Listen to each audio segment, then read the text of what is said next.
Hi babe, I am back with another tutorial of how to make this hat, and this was the sample that she showed me. So I am going to show you how I was able to recreate something that looks really nice.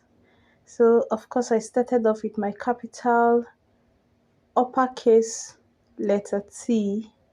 That's always my basics for making hat braid and butterfly braid. So I did that and made the diagonal line going from the middle up to the right hand side because I wanted to stitch the hair, but I wanted to make the stitch lines before braiding. I started pre-sectioning the stitch. So when I got to the curve, I realized I didn't make the center curve of the hat, and then I made it. So you should do that before you make this diagonal line.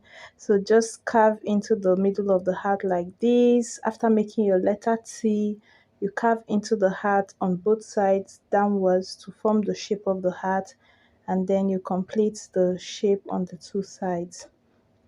The only reason why I didn't need to do that on the other side is because it is on her edges. So you just brush the edges to form the heart shape, like the baby hairs. You use the shape of the way you lay the baby heads to kind of frame the heart to look like the shape of a heart.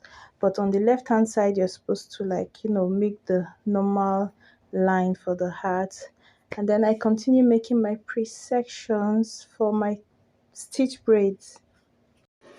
When I am done, I am going to start braiding, and you'll see the rest of the video. Please leave a thumbs up if you like this video in any way at all.